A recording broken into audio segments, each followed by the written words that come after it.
You're listening to Cooper Talk. Welcome to Cooper Talk. I'm your host, Steve Cooper, and remember, I'm only as hip as my guest. I gotta tell you, people, the gentleman on my show today is an amazing singer, songwriter, musician.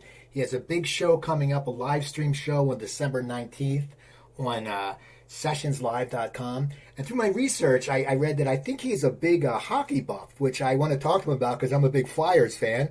And my guest is Tom Cochrane. How you doing, Tom? Hey, Steve, it's good to be on your show, buddy. Yeah, so you're not coming from Philly, though, are you? You're coming from L.A. No, I lived in L.A. I live 10 minutes outside Philly now. No, okay. Who's your hockey team? I know you. I read you're a big buff. Who's your team? Well, you know, being up here and being pretty popular in most of my home country, all of my home country, it's tough sticking my neck out. I mean, I'm a fan of a number of teams, so I hate to be kind of coy, but you know, Oilers, you know, because I kind of hung out with those guys during the run and gun Oiler period, you know, with Gretz and in particular with Messier and Coffey and Messier and Kevin Lowe. So I love those guys, and so I'm an Oiler fan. I like the Jets, but I'd have to say that I'm a pretty hardcore Maple Leaf fan these days. So you know, it's so funny. I tend to be ethicus. Yeah, it's funny because, you know, I've been a Flyers fan my whole life, and I lived in Los Angeles when the Kings were winning the Stanley Cups a few years back, and I would tell bars to put hockey on. And before the Kings were popular, they'd say, "Oh no, this is LA, we don't watch hockey." And then 2 years later, the same damn bars, the bartenders are wearing Kings jersey, and I'm like, "Come on, ladies, you know, you're being hypocrites here." I mean, I'll tell you, they're probably one of the most hated teams in the NHL. So you guys got to be pretty brave to stick your neck out when you're outside of Philly to say you're a Flyers fan. But I love I love like Claude is a fan, I guess, of the music. I mean, remember I got tagged on Twitter, and we follow each other, and I have a great deal of respect for Claude Giroux. I think he's an incredible hockey player and an incredible man, and so, you know, I think in one of his interviews, I think one of the broadcasters in Philly was saying, "Is this for real?" Because he kept asking him questions. This is last season when they had come through a long, protracted slump, and then they went on a winning streak, and he kept quoting "Life's a Highway." Every question that he would ask him, he'd quote him "Life is a Highway," and then just kind of walked away at the end of the interview. So I thought that was pretty funny. It was kind of cool that Claude was doing that. So, but yeah, I respect the Flyers a lot. Good. Now I got to ask you. You know, there's been a lockdown, a pandemic. You know, I know you have the show coming up on the 19th. It's live stream. How much do you miss performing? Because you've been doing this for so long. You've been performing for so long. Is it like a piece of your life has been taken when you've had to stay at home? Yeah, man. I mean, it's like a bad metaphor would be, it's taking my breath away, taking my band's breath away. You know, that's a terrible metaphor, I suppose, but it's like a piece of you is not. It's hard. It's really hard. This is the longest any of us have gone, longest I've gone anyways, for 40 years without playing, which is coming up to a year in another 6 days. So in a sense, this concert is to kind of celebrate the one year anniversary of not playing, but actually playing, and you know, celebrating freedom, not specifically in regards to the pandemic, obviously, but just the fact that you know, I just we want to celebrate something, and this time, you know, maybe the end of the 2020, because it's been a very strange year for a lot of people, for all of us, and you know, kind of a weird year. So coming out of that, and we figured it was good. It would be good for the morale of the band, good for the morale of the fans to do a show like this, and so we're excited about doing it. It's I gotta be honest with you though, Steve. It's very strange. You know, we decided to do it in Belleville, which is what we use up here in Canada. We have a code system for you know, for the kind of pressure they're under in terms of COVID, and Belleville's doing really, really well. So we're allowed to have 50 people, socially distanced, of course, and very respectful of COVID restrictions and people will be wearing masks and socially distanced coming in, but we will have 50 people in the theater. If we'd done it in Toronto, we wouldn't have been able to do that. We would have had plexiglass between the players and stuff, so it sort of would have been self-defeating. And we had also thought about doing this, something like this, more in January, February, but I think it's pretty appropriate to kind of come, into the Christmas season and end the year with a show to bring the band together and remind ourselves we still know how to play these songs. Well, I was going to say, you're used to playing to bigger crowds. Going back to in front of 50 people probably takes you back to the beginning of your career when you were playing in bars. How do you, because you're excited to play, but how do you sit there and get in the mood? Because it's 50 people. You probably haven't played in front of 50 people since maybe saying a toast at a wedding. Yeah, well, 50 people would have been a pretty good crowd back in our early club days. So we'll look at it that way, and hopefully we'll get some energy off them, and I think it's more natural than playing without people there, so it'll be good. And I actually did a show about a month and a half ago at the Burlington Performing Arts Center, which is outside of Toronto, before they were under any kind of extended restrictions before the second wave, so-called second wave that we're all going through. You guys are going through it down there. We're going through it up here. And Bill and I played to 40 people there acoustically. Bill Bell, a dear friend of mine, we do a lot of acoustic stuff together when I do acoustic shows. So, and that was fun. It was I had nightmares prior to doing the show about forgetting words, and this one nightmare where Toronto was like a third world city, and it was apocalyptic, and I'm running around and people saying you can't come in here because of COVID, and I'm looking for the band, and we got a half an hour before we're doing a live show on CBC and all this stuff, and I'm going, where's Bill? And I can't remember my words and stuff. And it's funny, the stuff that goes through your mind that you're haunted by when you don't play, when it's become part of your lifeblood. Really, it's part of your existence, and almost more than ever. I know back in the 80s, it was a means to get back in the studio. Because talking about the club days, it was pretty traumatic when people would be yelling for Led Zeppelin and Aerosmith and throwing bottles at you, and you're trying to do your original material back in the late 70s, early 80s. And then, then the first record, we got a little bit of daylight on that record, and White Hot sort of became a mid-chart hit on Billboard, and then that kind of gave you a pass to make another record, and then another record, and you're always kind of working towards putting that one foot ahead of the other and trying to make the next record, and the one foot ahead of the other, all of a sudden you look behind you, you've got a body of work, and you've got a career, and you've got a legacy. So it's you just keep going, and it's back then I wanted to get back in the studio, always back in the studio to create. Now it's back to the origins of rock and roll, where it's about live for us. It really is about playing live. And even, when I sit down and write a song, it's all, I kind of visualize playing it live. And so it's interesting. It's like being that 15-year-old back in the garage, starting out playing with your friends, and jamming to the Byrds and the Stones and the Beatles, and it's you kind of try to tap into that kid in you that gets on stage. And I know playing with Springsteen a few years ago, that's what he does, and that's so inspiring about that timelessness that he brings to the show, and that's what I try to do, and we try to do that as a band.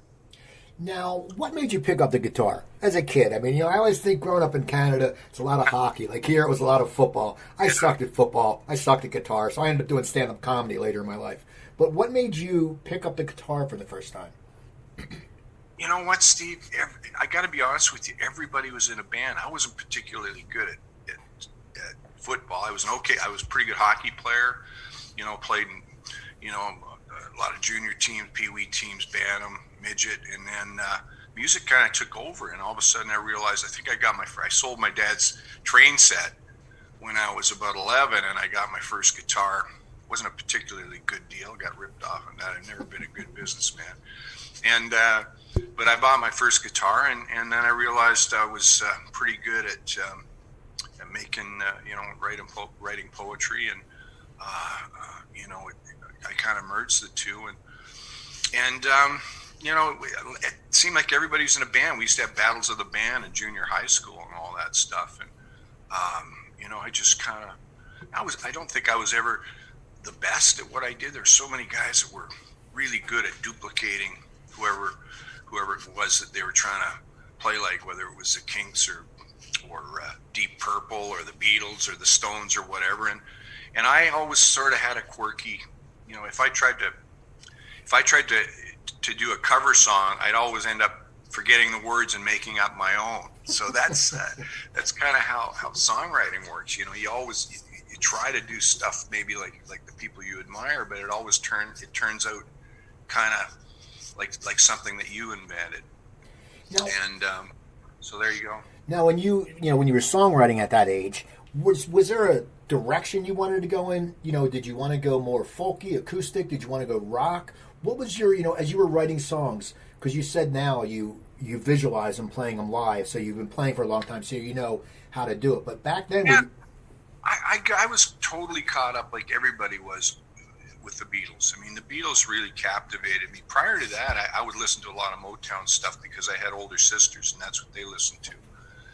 And even, people like Chubby Checker and, kind of more some of the fad-oriented stuff like that. But, I'd listen to the Supremes and a lot of the Phil Spector artists and that, and the Chantels and then I got into the Beatles, and I was just hooked. At first I thought, man, these are the weirdest dudes, and I was not into it. And I bought the first record at the drugstore. That's how old I am. We were buying our records at drugstores. So, and I bought Beatlemania at the drugstore, and I was just hooked.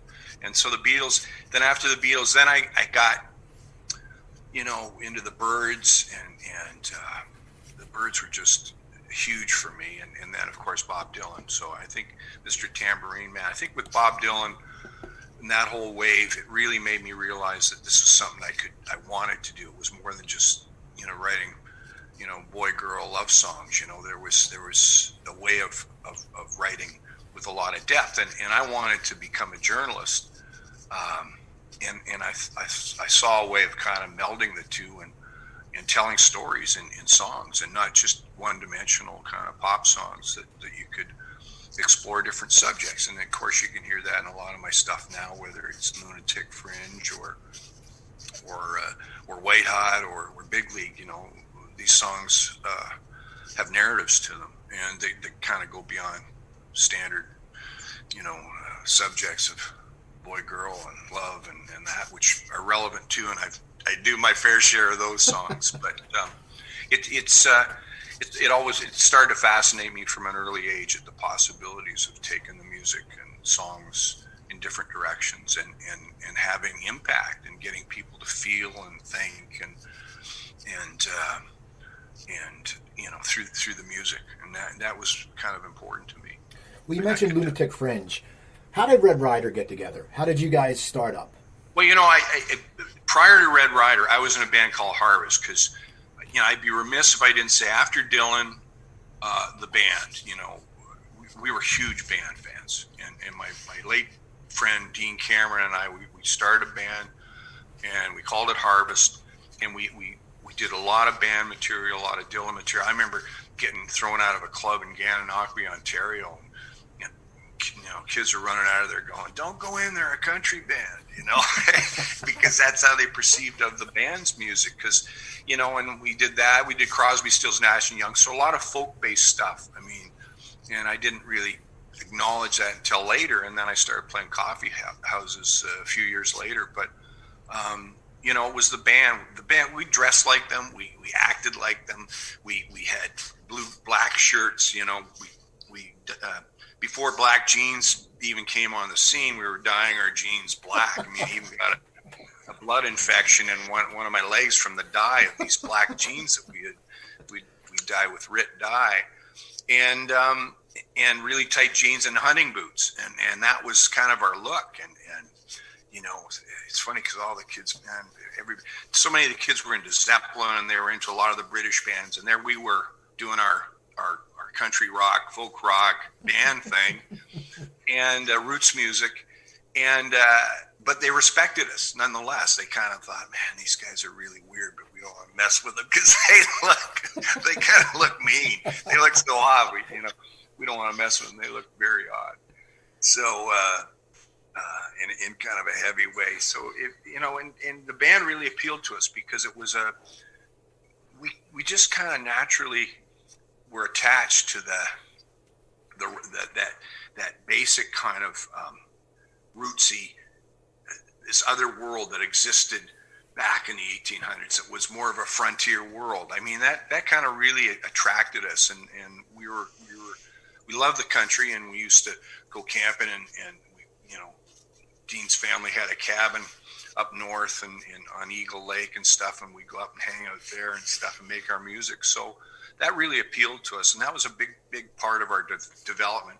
Then after that band broke up, then I got into the acoustic stuff, and I started playing coffee houses, and that whole scene kind of took off, and played the Riverboat a lot. And Dylan was kind of it for me, really important influence. Leonard Cohen, a guy named Bruce Coburn was a huge influence out of Canada for me. And so I went off in that direction, and that's always been sort of part of what I did. We started early, there's that period prior to Harvest where we did a lot of blues. My band was called the St. Thomas Blues Band just prior to that, when I was like 16, and playing what we call drop-in centers. A lot of the churches figured we'd keep the kids out of trouble and off the streets by having these drop-in centers at the churches, and little did they know there was a lot of dope being smoked in those drop-in centers and stuff. But so we played a lot of those. Rush played those as well. I mean, that just seemed to, I don't know if it was a Toronto thing at that point, these drop-in centers, but a lot of bands got cut their teeth in those places, and we were one of them prior. So that was prior to Harvest, and then through Harvest we played some of those places as well. But then I developed into this folk artist, and wanted to go to college. Did 1 year of college at Humber. I was taking music there. I wanted to take I was going to take journalism at Ryerson, and then I got sidetracked. I made this record on weekends through Terry Brown, who produced Rush, and he let us use the studio for free. And we ended up making a record there, and that was the first Cochrane record. It was "Hang On to Your Resistance," and it was a lot of acoustic guitar and pretty kind of basic and essential songs, and so that the career went off from there, and I didn't look back. So I didn't go to college, so I started playing pubs and that, and in the summer and clubs in the summer, and then the summer turned into the endless summer. Just it was one thing after another, and kept moving ahead with that. And then I as well, and I crewed out on a boat for a while. It wasn't a cruise ship. Everybody thinks I was a waiter on a cruise ship or something, but it was a racing class catamaran. So I did that for a little bit, and just kept writing my songs. Moved to LA, and wore out my knuckles banging on doors of publishers and that, and didn't get anywhere. So it's funny how things happen. We came through the back door later when I joined Red Rider quite a few years later, like 4 years later, and ended up signing a deal through Los Angeles, even though we got A&R'd through Capitol Records in Canada. But it was a backdoor deal because they had run out of budget in Canada, and Dean played our stuff for Rupert Perry, who ironically enough worked with the band. And so we ended up signing a deal with Capitol Records through Los Angeles, but again, it was sort of A&R'd by the Canadian A&R company. Yeah. I got to ask you, what was the difference from going from playing coffee shops to pubs? I mean, and clubs. It must have been night and day, because you think of coffee shops, everyone's chill. I mean, as a performer, did you really get the chops up playing at those bars? Yeah, I did. It was, there was a lot of breaking of guitar strings and embarrassing moments, and it was. Some of those clubs were very tense, and I remember Ross Reynolds came out from a record company, and was it MCA or whichever company he was with, and he says, I think you're really a rocker at heart. I think you should be in a band. The way you approach things, because and when I got back and started back into playing with bands and joined Red Rider, I thought, this is what I want to do. And when I got back with them, these guys, they appealed to me because they were kind of pretty sophisticated musicians, and I wasn't. I was a basic singer-songwriter, and two of the guys in the band really wanted me in the band. That was Ken Greer and Peter Boynton. The other guys not so much, because they kind of fashioned themselves as being jazz players. They wanted to explore that side of things. They wanted to be more of a jazz jam band, rock, hybrid. And I wanted, and I was a real kind of roots writer at that point. That was where I was coming from, and pretty primitive. Remember Arvo Lepp, the other guitar player in the band, he said, "Give me that damn guitar. I got to show you how to tune it properly," and showed me how to, back loop the strings so that they wouldn't slip and things like that. So, learned some of the tricks of the trade from those guys, and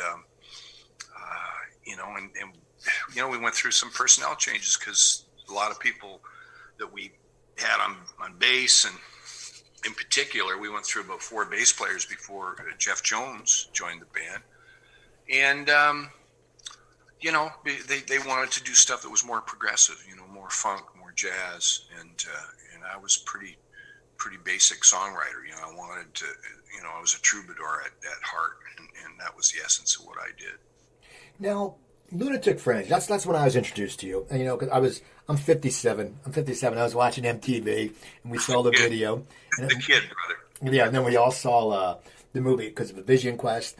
But that song, it was so much different than a lot of 80s songs, because, 80s songs had that more upbeat, and you have the beginning. Did you guys, when you created a song like that, did you just say, we're going to do this, and if the record company doesn't like it, to hell with them? Because it was different, especially different than when MTV was playing. Yeah. Lunatic Fringe, I kind of, I got to think very carefully about this. There was some stuff that was going on that was really disturbing to me, and I'd always been, a pretty vociferous reader. I wrote a lot of stuff and kept up on history, and we were going through a lot of stuff back in at that point in the early 80s that really disturbed me, and fanatic groups that were trying to take control and kind of force their opinion on people and that. And so I kind of sat down. I said, enough of this, and I wrote that song, and it basically speaks out against, people trying to get their means through violence, and smaller groups, fanatic groups trying to get their means through violence. And when you listen to the lyrics, it's pretty self-explanatory that way. And,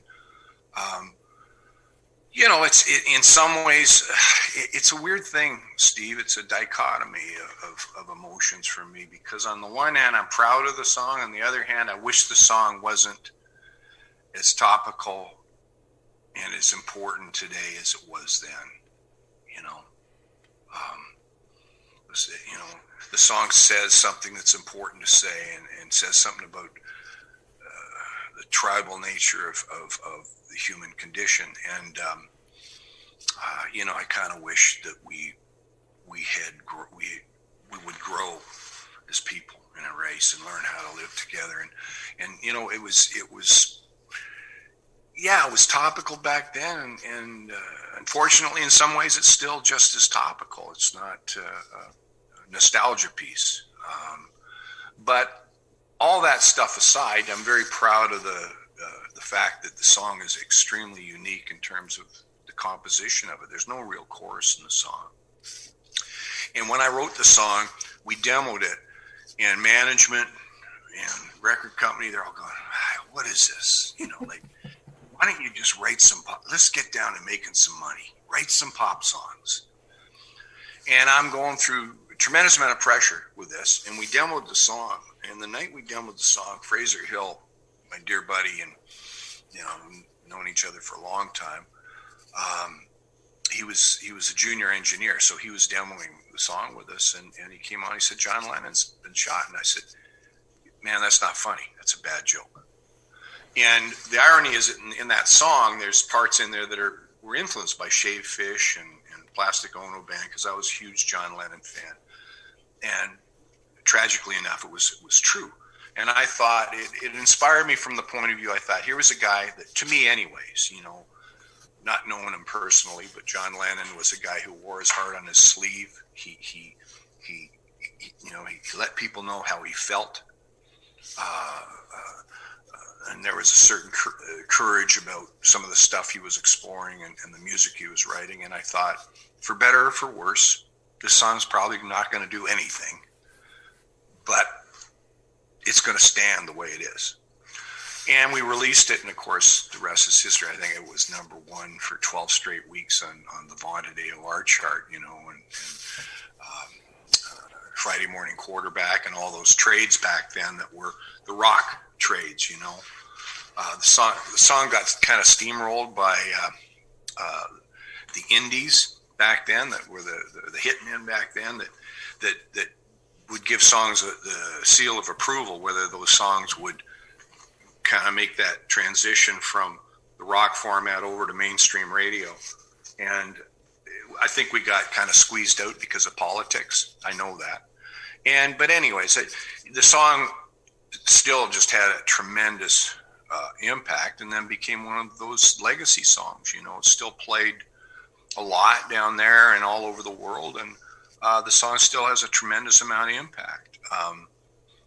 And I'm proud of that. I'm proud of the composition of the song, the herald horns in it that were like Fanfare of the Modern Man by Aaron Copland, and then the ha ha ha, which is very Shaved Fish, very very Plastic Ono Band by John Lennon, as I mentioned before. And there's no real chorus in it. It's a very unique piece of music that way. There's no, you can't point at another. The other influence on it too, the riff that I play throughout the song was influenced. Another guy I listened to a lot was J.J. Cale. So you can't really tell that when you listen to it, but there is a J.J. Cale influence in that song as well. That because I was very inspired by his work. Nothing that I lifted from any of his songs or anything like that, but just the inspiration of that sort of mid-tempo and the kind of the phrasing of the guitar a little bit. It was so that song really had a lot of impact in the States at that point. And who would have thought that would have been the song that would have kind of broken Red Rider and led to a bunch of tours and right up until probably Life's a Highway was massive, obviously, as a hit. And then back in 2003 or 4, Life's a Highway was still up there, but Lunatic Fringe was right there with it in terms of airplay and popularity. And then of course Rascal Flatts covered Life is a Highway, and that all of a sudden was like a booster rocket and gave it another shot, and Life's a Highway is what it is. But Lunatic Fringe just had that, I'm proud of it. I've always tried, Steve, like even with White Hot, I just love playing White Hot still. I've always tried to write timeless songs. You were saying earlier there was nothing else like it out there, right? There's nothing else really was like White Hot either. So, I've always tried to write songs that kind of were timeless, and you don't always achieve it, obviously. But every once in a while with those songs, with White Hot, with Lunatic Fringe, with Human Race, to me, the whole album, I'm very proud of that record that we did, the Neruda album. Very proud of that record. And Boy Inside the Man, Big League. These are kind of timeless songs, and they still have to me, and to a lot of people, I would hope, have a certain relevance today that make them a joy to play in a lot of ways, right? So I'm proud of that. But I always tried to do that. I tried not to get too caught up in whatever the trends were. You always listen to them. You go back to listen to some of those records, the production, the big PCM 70 snare reverb and all that stuff. I mean, I kind of cringe at some of the production because it's pretty over the top. But all that aside, I think the songs were pretty kind of relevant. A lot of them then stood the test of time. Some didn't, and they fell by the wayside. But a lot of them stood the test of time. You mentioned Red Rider. Lunatic Fringe was on the charts for 12 weeks, #1. So basically your life changed. But what I'm thinking, which cracks me up, is everyone probably said he's an overnight success. Because people always do that. They don't see how long you've been, Right. working on your craft. How did your life change when it became a big hit? I mean, did you all of a sudden sit there? Were you getting recognized where you went because there was video play? I mean, how did it change your life?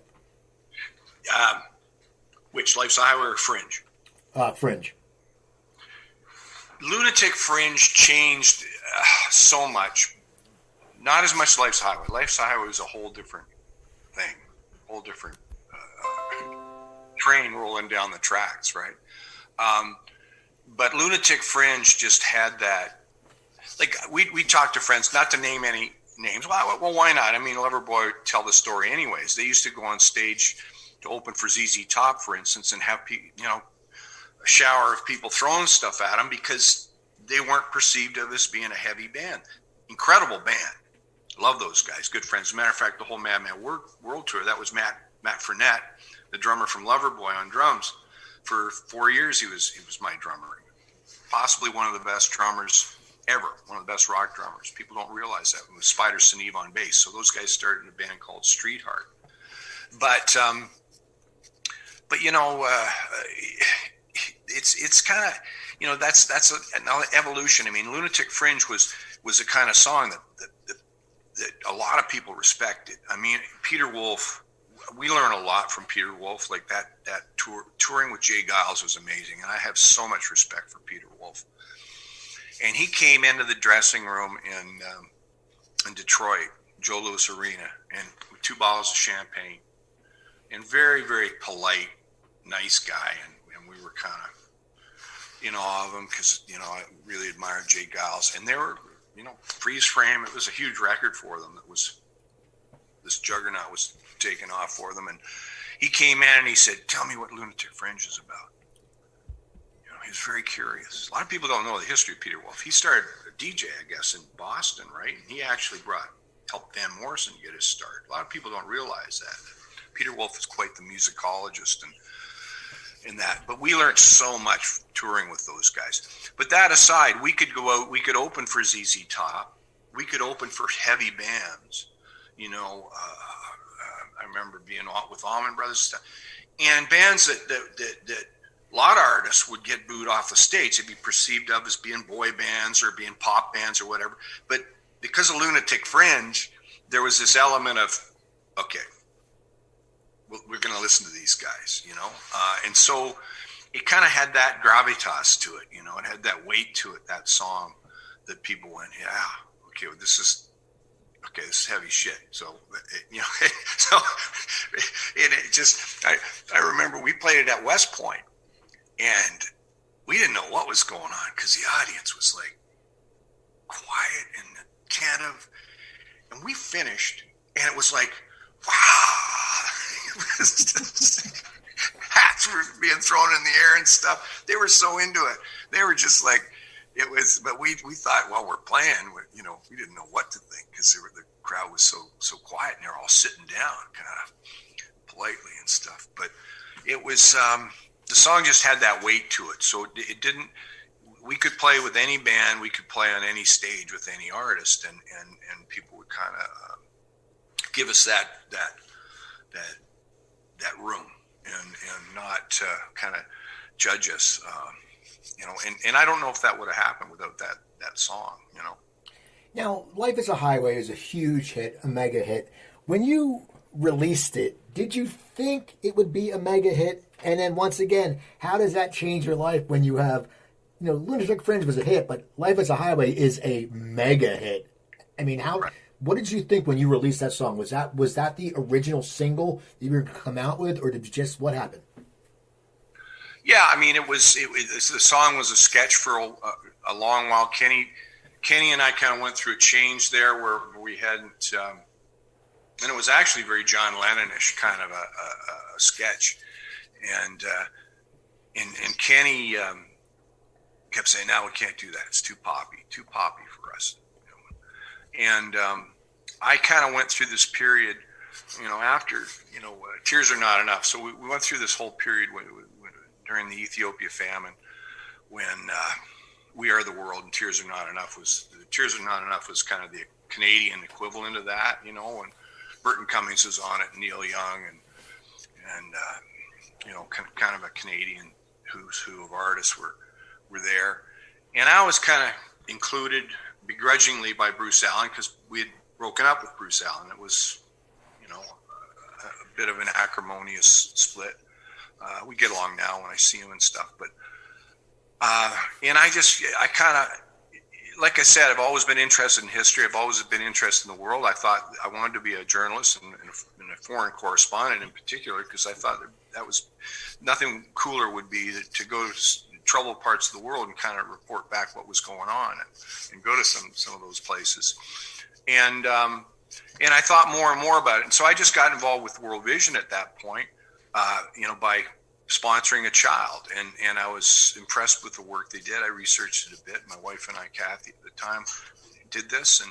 And I was impressed with the integrity of the organization. And then a few years later, I did something with Skip Prokop, the drummer from Lighthouse, who I really respected a lot in the Poppers. He was one of my boyhood heroes, the Poppers, that is the band, and Lighthouse. So he said, "Would you do this radio show?" So we did this radio show for the 24-hour famine in Brampton, small little station in Brampton.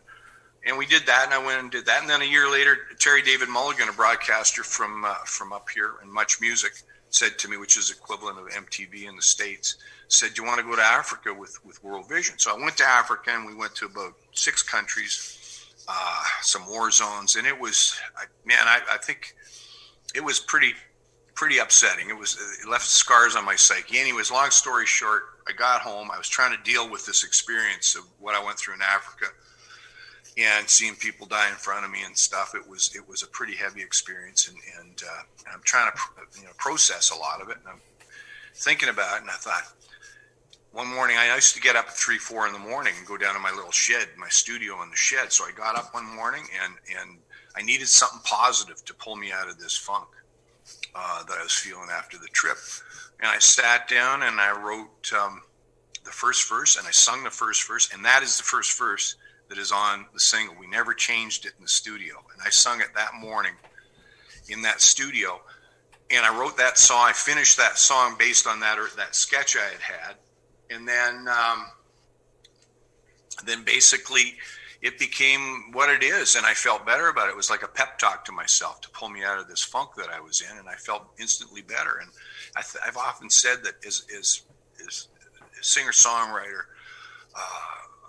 singer-songwriters and artists, we are psychologists in a lot of ways. But first and foremost, we're psychologists for ourselves. We kind of write these songs to kind of get us through these things. And then if you're lucky, once in a while, these songs resonate with a lot of people. And that was one of those songs. And I knew things were different. When we finished that record, I knew this was a different record. And I remember, prior, I know that you interviewed my good friend Alan Frew, and they very graciously opened for us a few years prior to that. And Alan Frew and those guys were hugely popular, but they had a very, very big female audience. And we were, perceived of as being this grandpa band back then. We were not considered, a pop band. We weren't trendy from that point of view on pop radio and all that stuff. And CHR radio, whatever the term was back then. And Gladys Tiger were. So they had those kind of more mainstream hits. And they opened for us. And then it was funny because with Life's a Highway, that kind of all flipped. And here I was 7 years older. And all of a sudden I'm perceived of as being this pop guy. But, the difference with us was that, so our audience expanded tremendously. So we had a really wide demographic after that record. And a lot of different people would come to our shows. and there was a frenzy at those shows. It was just like being steamrolled. I mean, we didn't, you're never prepared for that sort of thing, Steve. You think you are. You think that, I drove cab and I did all these things when I was younger, and I worked at the loading docks at Canada Packers, and I did all this stuff. I know what it is to be a working dude and a blue collar dude, and then I've gone out and paid my dues, and I did all this stuff, and you think you're ready for it, but you're not. I mean, that was a pretty heavy 4 year period when we toured almost incessantly for 3-4 years, and I enjoyed every second of it. Don't get me wrong, but you're never really ready for that kind of record when it hits, and I'm glad it did. But it was a big change, So it was, and it was funny that way because the audience just expanded and things changed. So it was good. Now, I read something that you said you didn't like to be referred as a rocker. Right. Why was that? Because you were more of, because your background was, you started with when you played acoustic and folk. Yeah. What was that? Yeah, I'm Lowen Davis, man. Except it took off. It's like, but it didn't for a longest while I was doing it. Like I said, I came back from LA when I lived down there with my tail between my legs. I couldn't get arrested, and but you keep at it and you keep going at it, and so I had a lot of pride in the war wounds I had, and the experiences I had as a singer-songwriter, and I always identify to being that first and foremost. And I really think that at his essence, Springsteen's the same way, or Tom Petty is the same way. I think Tom Petty was just a tremendous songwriter, but there's always a very strong troubadour element to what those guys do. I feel the same thing with me. It's like I always really related to the singer-songwriter from that point of view. And I don't want to sound like a broken record, but keep going back to Dylan and Leonard Cohen and Neil Young and people of that ilk. And even with the band, there was a real essential kind of roots element with the band, and folk and Celtic roots mixed with the blues as well. And blues again too. Blues are, to me, a type of folk music. So I've always gravitated towards that and melded that into what I do. You can hear that blues influence, I guess, in Lunatic Fringe, but also a classical influence. The bum bum bum dun dun dun dun. The Harold horns, as I said earlier. And so yeah, I just relate to being a singer-songwriter. To me, when somebody's called a rocker, it just sounds a little bit more disposable. I look a lot of the great people that are considered rockers. To me, Robert Plant is a great troubadour. A singer-songwriter in a sense. So it's so yeah. I just tend to relate to the term. I mean, I hate labels to begin with, but if there's going to be one, then singer-songwriters, a broader label. Now, what was it like playing with Springsteen? I know you got on stage with him. What is that like? Because he's just such a larger than life. It's it's funny you talk about the band, because just last night I was watching a documentary about the band on Netflix, and they interviewed Bruce. Right. And he had said the same thing about the band was just an influence on him. But what was it like when he called you up? I mean, and that must, surprise you. I know Willie Nile, he called Willie Nile up one time when Willie was like, holy crap, he's in Buffalo. He doesn't expect it. Springsteen wants him to come up. And he's like, what's going on here? What happened? How excited were you?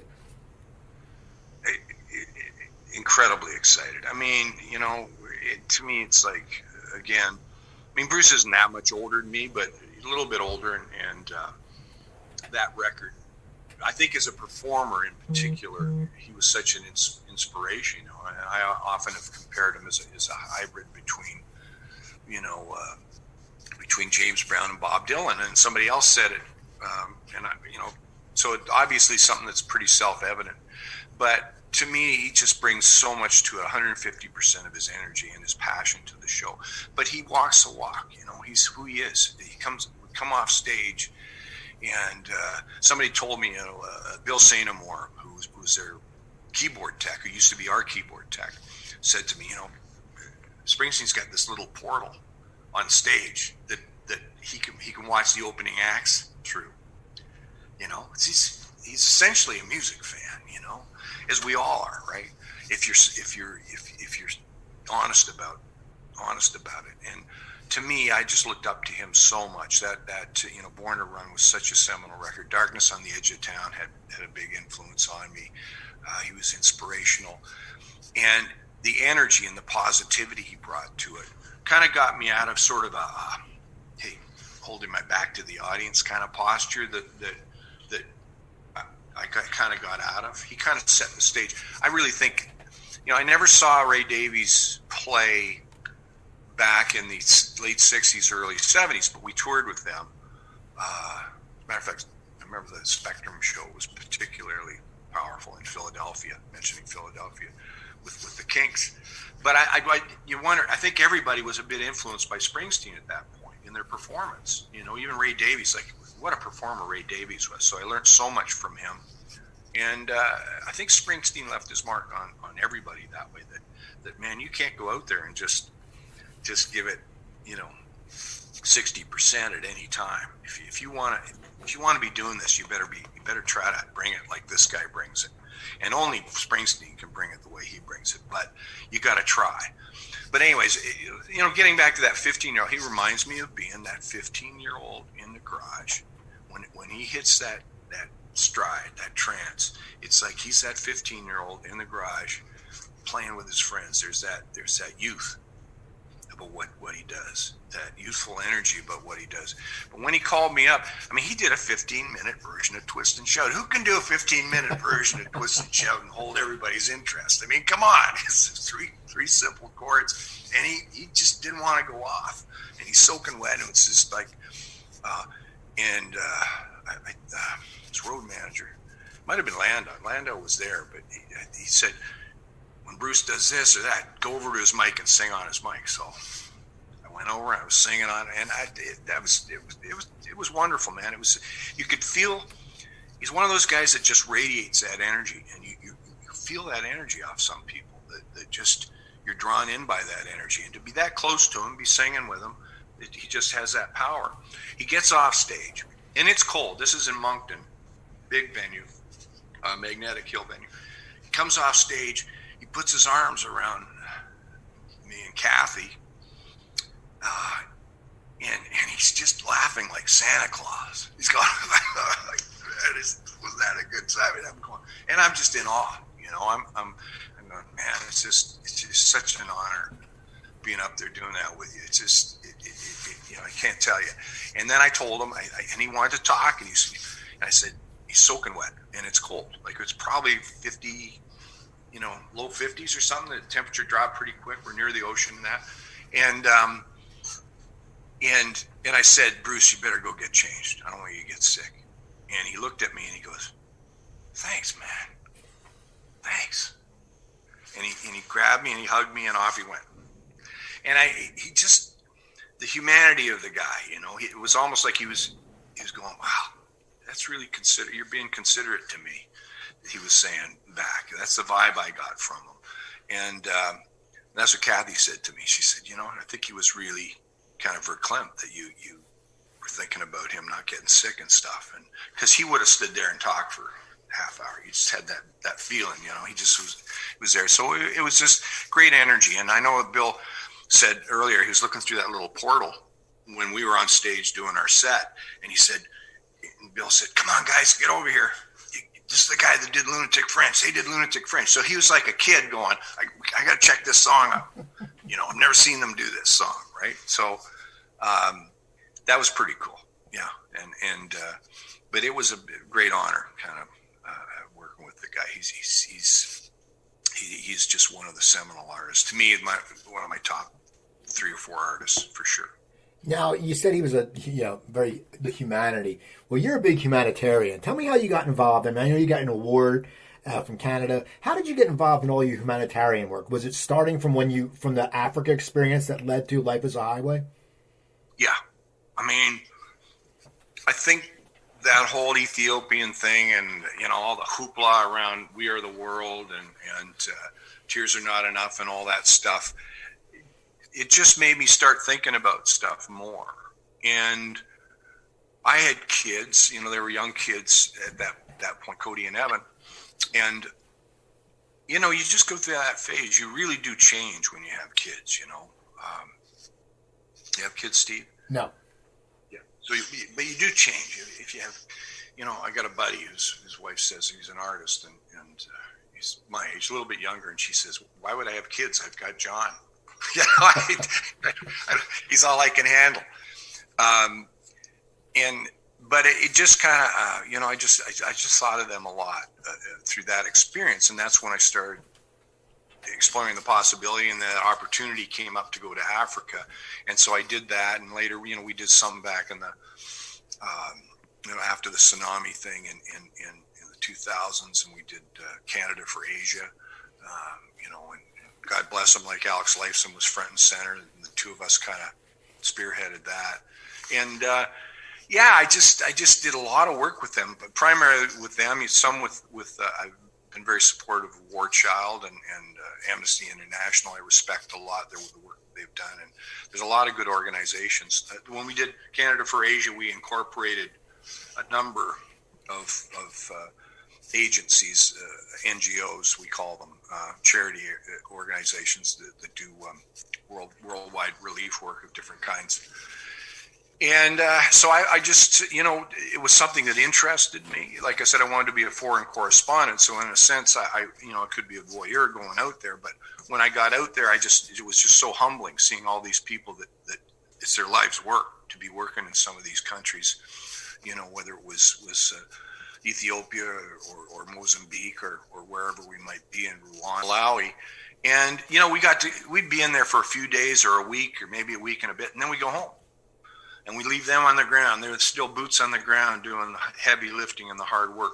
So it kind of galvanized my resolve to help at the time. It was very little. It was for me to go back and do some media for them and help raise awareness for whatever was the problem that we were focusing on. It was so little really to do. So it's very humbling to kind of think that you're in a position where you can help in some small way, but they're the ones doing the work, they're the ones that are doing all the hard work and the heavy lifting. So it's the very least you can do is to come back and help out. So I found it very gratifying. I got way more out of it than they did because it recharged my batteries and it made me feel better about what I was doing and that I could, contribute in some very small way. So I feel very humbled by it, and so I guess that's how it happened. But yeah, my interest was always there. I've always been interested in what's going on in the world and what's going on in other places, and what makes it tick, and the kind of what people go through to survive every day, and it's the least I could do was to help out in some small way. I remember being in Mozambique and seeing a woman, and her mom died in her arms. Or she was a little girl, actually, and her mom died in her arms from starvation. And I thought it was at that, I guess psychologists would call it transference. But I saw my kids in her eyes when she looked up at us. What are you doing here with your cameras and your pens and your paper? And you just feel like so helpless at that point. I saw my kids in her eye, and that was a pretty powerful experience for me. That, as I said, I went home and I kind of processed it and needed a pep talk for myself to kind of come through it and to get on with things. I think that you can't change the world as an individual. All you can do is try to, and this is the pretty simple idea behind Life's a Highway. You just keep your eyes on the road ahead of you, because if you take your eyes off the road, you're going to crash, right? And you try to spread some goodwill and do good by the people you come in contact with as you head down this road, then that spreads out through them to other places, like a ripple in the, like a pebble in the pond. And that's really the idea of life's a highway. You know, you move forward on this road, and if you get too distracted with all this stuff, then you're going to crash. You know, you just got to do the best you can as an individual and moving forward, right? You know, you say that, and it's true. And you've had such a great career. And I got to ask you, though, you've been doing this for over 40 years. Has your writing style changed at all? Because, you know, you've seen so much. You've done the charity work. You've had the big hit. You know, Lunatic Fringe was different. For you now, reflecting on your career, when you sit down to write, are you writing the same way you did as the young Tom Cochrane, or are you saying someone who's seen a lot and is concentrating on writing and trying to make a difference, even though you tried to do that earlier? Yeah, I think that perhaps my approach to it's changed from the point of view that I've gone back to the singer-songwriter understatement in writing. I'm not afraid of the understatement. I think, you know, once you get into a band, you get back and you start to gather momentum, you know, with Red Rider, for instance, or whatever band you might be in, but you get momentum, you kind of get caught up. And I know this contradicts what I said earlier about not emulating other styles or doing this, but you do, you know, I always would sing at the top of my range. I learned how to bring it down, but also soar as well and get up to the top of my range. And the music always had to be, to me, I wanted stuff to be somewhat epic, anthemic, you know.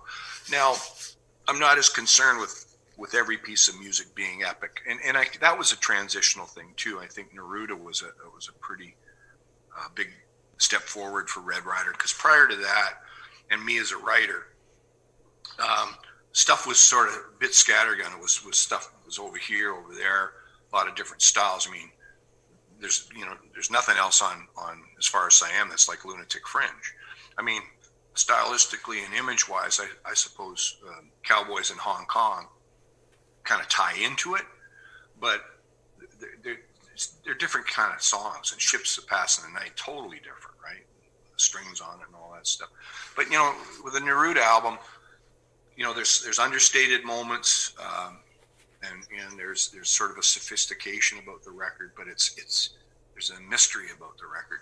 And then as I've gotten older through my writing, I think I'm not afraid to go back to pretty simple song form and not have to have things sound too epic all the time. I mean, you sometimes a softer statement or the more understated statement is can be a very powerful statement. And so I'm not afraid to kind of go back and explore some of the root stuff that as a singer-songwriter you start out with, where things are understated a little bit more, right?